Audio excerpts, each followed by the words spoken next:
For those of you who don't know me, I'm Phil Giraldi. I'm Executive Director of the Council for the National Interest. When I was preparing for this panel, I was going to start with a joke about what you get when you get 4 CIA officers in a room together. No. But unfortunately, there are only 3 of us. Michael Schur was not able to attend and won't be participating, but we have, in my 2 colleagues here, former extremely senior members of the Central Intelligence Agency. And we're going to talk about various aspects of Israel as an ally. Is Israel an ally? How do you define an ally? What really is the situation in terms of relationships between countries, and what does one expect in an alliance? We're going to start with Paul Pillar. Paul was a national intelligence officer, and more recently he's been teaching at Georgetown University.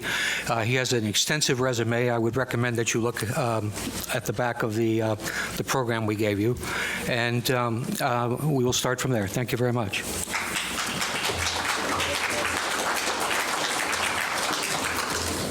Let's consider the question of what is an ally. At a minimum, I'd say it involves a certain coincidence or congruence of interest between 2 countries. But more than that, it implies that the relationship itself has positive value in that one country is willing to do certain things that it would not otherwise have done on its own because the alliance exists and because the other country would like it to do that, with the implied quid pro quo that the other country is going to do some things it wouldn't otherwise do in favor of the interests of the first state. Mutual assistance, back scratching. Now, if you look at the U.S.-Israeli relationship, with regard to coincidence of interest, there clearly are, first of all, some interests that we have in common with regard to our domestic social and political structure. For the dominant part of the population in those territories controlled by the Israeli government, liberal democracy in general prevails, and that is a significant statement in the Middle East where it generally does not prevail. And we do have some shared concerns with our Israeli friends with certain forms of violent extremism that consider both of us as enemies. But the coincidence runs into some limitations. With regard to the internal political and social structure, the whole concept of a state being defined in terms of a particular dominant religion or ethnic group is, of course, foreign to the way we look at things here in the United States. And as far as having common adversaries is concerned, I think here I would say, although we certainly share a lot of the same violent adversaries, some of the aspects of the Israeli approach for dealing with them are not ones that we would share and not ones in U.S. interest. For example, it is not in U.S. interests to have had a strangulating blockade of the Gaza Strip as a way of dealing with Hamas, which Israel considers a sworn enemy of itself, not to mention things like Operation Cast Lead and what that has done in the Strip. And if you consider as one of the major objectives of the current Israeli government the continued control of the West Bank, as it clearly is, that also is something that is not in U.S. interests and has little to do with fending off the violent adversaries that we may share. So I think we have to look at that other aspect of alliances, the mutual assistance, what each side does for the other that they would not otherwise do. Certainly in one direction, that is to say what the United States does that it would not otherwise do on Israel's behalf, there's an awful lot. And we can start with the approximately $3.1 billion in assistance each year. I know this has been mentioned earlier in the day, but let's just review some of the bidding. The total amount of U.S. aid provided to Israel through the years is $118 billion in uncorrected or unadjusted dollars, or adjusting for inflation, approximately $234 billion, or about a little more than $250 billion. This is going to a country, the recipient country, that has a per capita income of about $33,000 a year, which makes Israel one of the 25 richest countries in the world. That is a higher average income level than for the European Union as a whole. As far as military strength is concerned, which is something we would immediately turn to when we talk about security issues, there's no question that Israel is the preeminent military power in the region. We are all aware of its nuclear arsenal, but at the conventional level, the qualitative edge that the Israelis have enjoyed and has accounted for their splendid victories in the past has, if anything, grown greater as Arab armies and their equipment have rusted, which I think is the appropriate description of something like the Egyptian army. So if there were a new military contest between Israel and any of its neighbors, it would be, quite frankly, no contest. And it's hard to imagine any of its adversaries even getting so far as those first few days of the 1973 war, when by virtue of surprise, before things were reversed, the Egyptian army managed to score enough successes so that Anwar Sadat would could stand tall and with respect start the peace process that he did. Now, this kind of aid has all kinds of opportunity costs for us American taxpayers. Besides reducing the debt, which we always hear about, let me just throw out a couple of approximate equivalent opportunity costs that we could do with that $3.1 billion annually. For example, the U.S. Army, which, as you've probably read about, is having to shrink quite a bit because of budgetary stringencies, could field about 6 more combat brigades. That dispute we had a couple of weeks ago about the military pension cost of living thing that almost brought us again to another debt ceiling crisis, this money would pay for that, the money involved, 5 times over each year. Or for those of you who don't like the military stuff, we could put 400,000 more American children in the Head Start, or thinking about that infamously crumbling infrastructure we've got, probably repair an average of over 3,000 of the more than 140,000 bridges that are deemed to be in need of repair in this country. Well, you get the point. And then, of course, beyond the material assistance, there are all the lonely votes in the United Nations and other providing of political cover to Israel whenever its activities or policies have become the subject of international condemnation. And this is certainly something the United States would not have done were it not for the alliance, or its half of the alliance. And they have resulted in substantial political and diplomatic costs for the United States. You look in the other direction of what assistance is being provided from Israel to the U.S., and it becomes far harder. In fact, it's hard to find much of anything at all that fits the description, which I mentioned before, of something that the ally would not otherwise be doing on its own behalf anyway.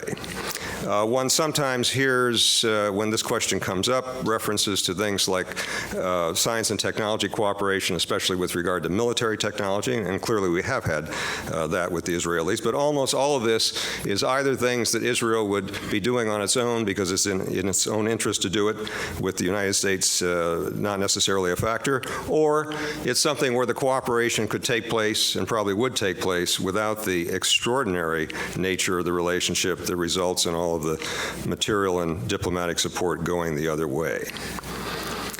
The traditional kind of thing that we think of, first of all, when we think of allies in the security context, is fighting on behalf of the interests of someone else, just like our American allies. And we and our Americans have fought alongside our allies from Britain and Canada and the world wars and that sort of thing.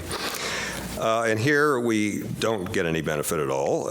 It's been less damaging for the United States for Israel to stay out of our fights. And this was dramatically demonstrated in, for example, Operation Desert Storm back in 1991, when we made it absolutely clear we don't want the Israelis to get involved in that fight because it would be more politically damaging for us if they did. And that underscores the extent to which the relationship on security matters has been more of a liability than an asset. I think probably the principal set of liabilities, this is something Mike Shorter would have talked about if he were here, so let me just say a couple of things about it, is the extremist and terrorist reaction to what is widely seen, not just by extremists and terrorists, as the United States being the chief patron and facilitator of Israeli behavior and policies that are subjects of hatred and controversy, specifically the continued occupation of Palestinian land, and such uses of force as Operation Cast Lead in the Gaza Strip. General Petraeus, a couple of years ago, made a statement about this when he was still wearing the uniform, I think before he became the CIA director, which he quite pointedly expressed a judgment with which I agree, that the United States has been paying a substantial price because of this particular association with the policies of another state, and that the price we see comes up again and again in, say, interrogations of captured terrorists or would-be terrorists when they are describing their motives. And there have been a variety of gripes that we hear through the years, and this includes some of the people here in the United States, the Times Square bomber and people like that. But the one theme that comes up again and again and again and again is the unresolved Palestinian issue, the Israeli role in it, and the U.S. role in backing Israel. But the concept that Israel is an ally of the United States is, of course, firmly embedded in American political discourse. And this enables the government of Israel to use the relationship in another way that doesn't always benefit and more often is detrimental to U.S. interests. The security of one's ally, after all, is supposed to be a concern of oneself. That, again, goes back to the basic concept of an alliance. And so anytime the label of Israeli security gets applied to something, then the U.S. is induced to follow certain paths that it might not otherwise follow and might not be in its interest. And this is something that the Israeli government does repeatedly for other purposes, particularly ones having to do with those controversial issues about the occupation. For example, in all the discussions about the West Bank and what might be done about that, we hear the Israeli demand, among many others, of course, to maintain a military presence indefinitely in the Jordan Valley, with the rationale being that it has to be a form of protection against some sort of unspecified threats coming from the east. And if you start thinking that through and asking yourself, well, just what is the threat that would come from the east? Is King Abdullah in Jordan going to fire up his old tanks and go across? Are the Iraqis going to go across Jordan? And are the Iranians going to go across Iraq and Jordan to, launch some kind of invasion? Well, it's fanciful and, quite frankly, a bit ludicrous. And moreover, given the qualitative advantage, not to mention the intelligence prowess and so on of the Israelis, any Arab legion that started wading across the Jordan River would be crushed before it had a chance to dry its feet, even if the Israelis were not in occupation of the West Bank. And another important dimension is, if we really are concerned about Israeli security, the occupation is a net minus rather than a plus for Israel, insofar as it constitutes, number one, a major preoccupation and drain on resources for the Israeli Defense Forces, who have to worry not just about fanciful things coming across the Jordan River, but other things that might be real threats. And also because of the hatred and the reaction that sometimes takes terrorist and violent forms because of the occupation. Now, something somewhat similar is happening with a very salient issue today, and that's the Iranian nuclear question. Now, there is no doubt that there is a lot of genuine concern in Israel, and I'm talking about the population, not just about the government, about the specter of an Iranian nuclear weapon. But if that were the only motivation here, then the government of Israel would be supporting the current negotiating effort, which is clearly the best chance that the world has had in the last 30 years to cap and control the Iranian nuclear program in a way that would give us the assurance that it's going to stay peaceful. Just look at what was achieved with the preliminary agreement, the so-called Joint Plan of Action that was negotiated with the Iranians and completed last November. That alone, even if it were just extended indefinitely, got most of what we need to get in terms of enhanced inspections, in terms of putting a cap on the low-enriched uranium, in terms of doing away with the medium-enriched uranium, having restrictions on any further advances that mean anything at their nuclear reactor, and so on and so forth. And yet, the government of Israel, far from supporting these negotiations, has been doing everything it can to sabotage and undermine them, including promoting legislation in this country that would have that effect. And so one has to conclude that the Israeli policy here is not driven just by a concern about an Iranian nuke. It's driven by other objectives. The main objective, as I would describe it, is to keep in play the issue of a possible Iranian nuclear weapon, because that immediately can be translated into Israeli security. Now, never mind that, if, contrary to the current policy, Iran ever were to build a nuke, this would be one nuke against the 200 or however it is that Israel has. We still are within reach very much of that objective of securing an agreement that gives us confidence that there never will be an Iranian nuke. And yet, the major theme, probably the single overriding theme in national and foreign and security policy that the current Israeli government has propounded is the anti-Iranian theme. And if you listen to the Israeli Prime Minister's speech that he gave a few blocks away at the Convention Center earlier this week, the first half of the speech was all about how awful Iran is. Now, a lot of what he said, even if you believed it, still does not lead to the conclusion that we ought to undermine the negotiations aimed at making sure we don't have an Iranian nuke. If anything, if you believed it, that's all the more reason to hope that the negotiations succeed rather than to sabotage them. But and let me just mention a couple of things that the Prime Minister said, because he really has been straining to make the case. I mean, he refers to the Iranian nuclear weapons program. Well, according to the U.S. intelligence community, Iran has not decided to build a nuclear weapon, and any of their weapons design work was ended over a decade ago. He also said, I'm trying to get almost his exact words here, that Iran publicly calls for the destruction of Israel. I'm pretty familiar with Iranian public government statements, and I have a hard time finding anything. There was one thing that the former president, Ahmadinejad, said a few years ago that got mistranslated into "you're wiping Israel off the map" or something like that. If you ask the current Iranian government what their perspective on this is, well, the Iranian foreign minister, Mr. Zarif, said if the Palestinian issue can be resolved, he foresees actually having full diplomatic relations between the Iranians and the Israelis. I'm not predicting that's going to happen anytime soon, but it certainly shows you how far from the truth is any statement that Iran publicly calls for Israel's destruction. And then the Prime Minister said, as another example, Iran continues to build ICBMs. I don't know how to put this, but the most charitable way is that's flat rate false. Insofar as anything we know, there's no indication they're doing anything with ICBMs or even IRBMs, the next lower range. They do have medium range ballistic missiles, but even on those, they haven't been doing much in the way of testing or development so far. So what does this, all of this constant drumbeat of this Iranian specter do for Mr. Netanyahu's government? Well, it serves as the best kind of distraction you possibly could have from things that the Prime Minister perhaps would rather not talk about, some of which have been the subject of earlier presentations here today, such as the occupation. It keeps Iran ostracized. It keeps it as an international pariah and therefore is not going to be a competitor for influence with Israel in the Middle East.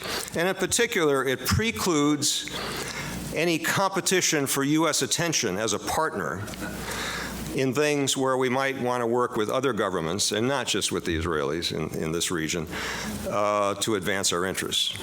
And however much Iran may still be an adversary in other respects, the fact is we actually have some parallel interests with them with regard to things like stability in Afghanistan, where some of you may recall there was a brief window back in 2000 and 2001 in which we were actually working closely, our diplomats and Iranian diplomats, to bring about political change and transition and the installation of the Karzai government in Afghanistan. That lasted for just a few months before our president declared the axis of evil. And members of the neocon persuasion told Iran, take a number. We're getting Iraq first, we'll get you next. All of this runs very much counter to the U.S. interests, both with regard to complicating the effort to get that agreement to make sure that the Iranian nuclear program stays peaceful, and also by constraining U.S. diplomacy throughout the region and preventing us from doing things like talking to the Iranians about how to keep Afghanistan stable.